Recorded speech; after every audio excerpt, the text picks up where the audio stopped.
Bonjour à tous, aujourd'hui je vais vous montrer de nouveau une technique de ponction lavage de calcification d'épaule sur guidage échographique. Il s'agit de la deuxième vidéo traitant du sujet et je vous invite à revoir la première si cela n'est pas déjà fait. Il s'agit d'une patiente de 61 ans présentant une douleur d'épaule droite depuis plusieurs mois. Elle présente parfois des épisodes paroxystiques aigus. À l'examen clinique, les amplitudes articulaires passives sont correctes. Il existe un arc douloureux avec signe de conflit sous-acromial. On effectue une échographie qui retrouve une macrocalcification du supraépineux qui est multifragmentée. On la voit ici. Sur cette vue, on mesure cette calcification qui est supracentimétrique, 1,3 cm de longueur sur 3 mm d'épaisseur.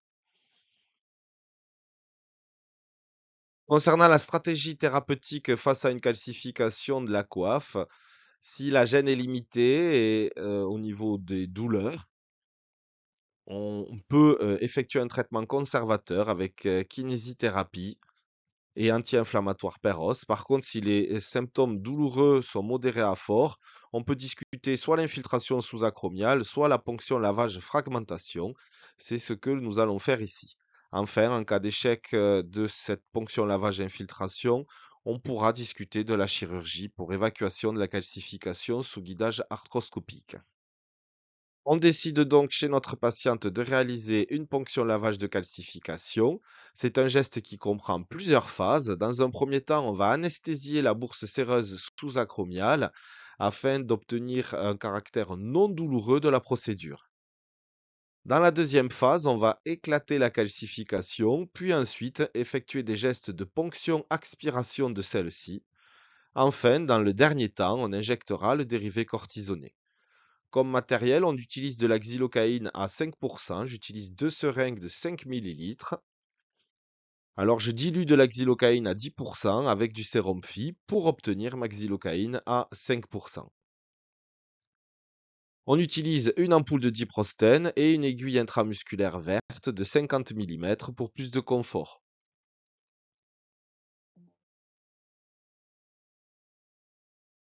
On démarre donc le geste, la patiente est en décubitus dorsal, le bras le long du corps, orienté selon la localisation de la calcification. On va être en rotation soit interne au niveau de la main, soit en rotation externe. On retrouve ici le trochitaire, le supraépineux avec la calcification. Ici, on a le feuillet superficiel de la bourse séreuse sous-acromiodeltoïdienne et le feuillet profond. On va insérer l'aiguille tangentiellement à la bourse séreuse sous-acromiodeltoïdienne pour ensuite injecter la xylocaïne et obtenir l'anesthésie. Vous voyez donc l'aiguille arriver en in-plane, qui va ensuite se retrouver tangentiellement à la bourse, et on va pouvoir commencer l'injection de xylocaïne pour obtenir l'anesthésie. Vous voyez là les deux feuillets de la bourse qui s'étendent.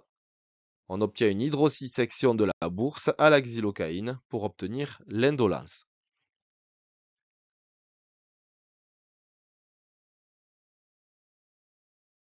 On finit cette phase d'anesthésie. On va y aller franchement sur la xylocaïne, 2 à 3 millilitres pour obtenir l'indolence. On passe maintenant à la deuxième phase qui correspond à l'éclatement de la calcification. On va attendre entre la première et deuxième phase environ 1 minute pour que le patient soit indolore. On progresse l'aiguille jusque dans la calcification.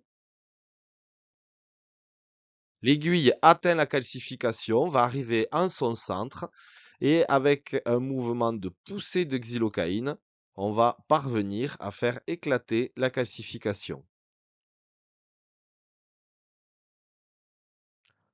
Alors, il faut parfois beaucoup de force pour faire éclater cette calcification. Il ne faut pas hésiter à pousser.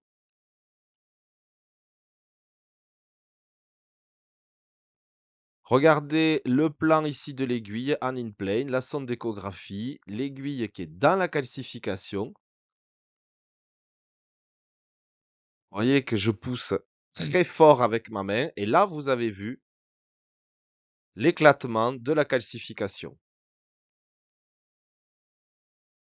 Je vais vous montrer en gros plan pour plus de visualisation le moment où la calcification éclate. Ici, vous avez le plan de la calcification, notre plan d'injection. Je vous invite à regarder la calcification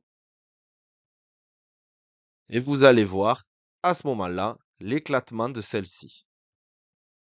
Vous pouvez remarquer que je pousse très fort sur l'aiguille jusqu'à l'éclatement de la calcification. On va le remettre, je l'ai mis en boucle. Voilà, à ce moment-là, la calcification éclate et la xylocaïne se répand. On peut donc passer maintenant à la troisième phase qui va correspondre avec des mouvements de ponction et d'injection qui va permettre d'aspirer progressivement la calcification.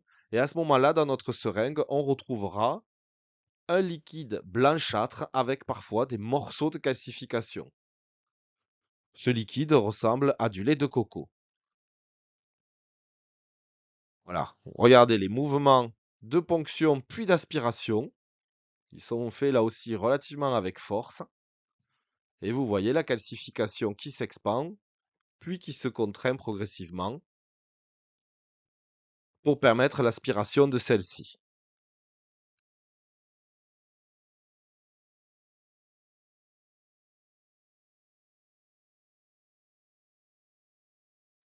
C'est un geste qui peut prendre un petit peu de temps.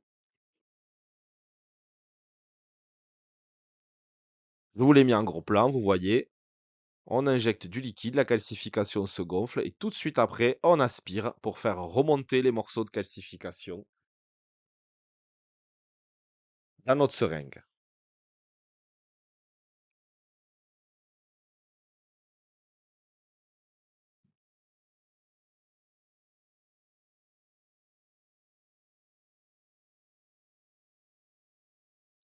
On obtient à ce moment-là ce liquide blanchâtre correspondant vraiment à une image de lait de coco.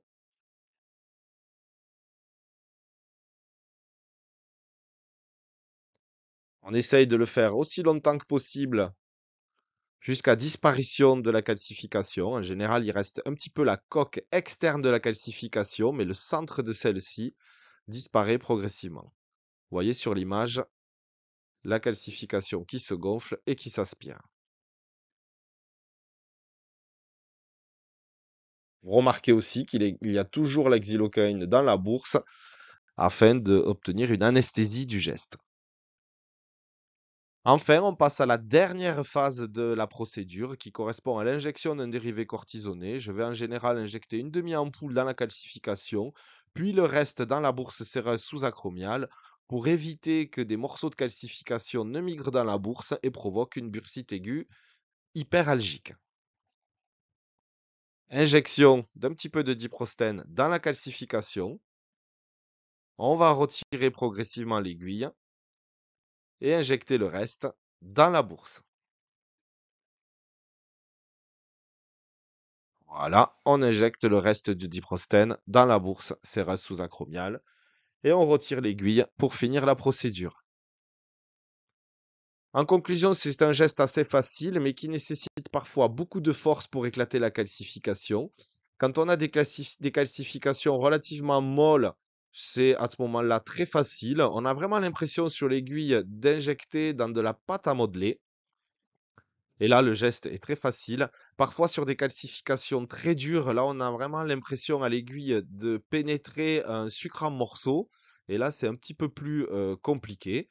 Il faut surtout rassurer avant le début de la procédure le patient sur le caractère indolore du geste. On va effectuer une franche anesthésie de la bourse séreuse sous-acromiale avec de la xylocaïne et le patient ne ressentira ensuite aucune douleur. Donc c'est très important de le rassurer. Dans les suites, on va lui proposer de la kinésithérapie pour lutter contre le conflit sous-acromial. On peut être amené à effectuer cette procédure parfois une deuxième fois ou effectuer uniquement une infiltration de la bourse. En cas d'échec, eh bien, se posera la question de la chirurgie. Merci à tous.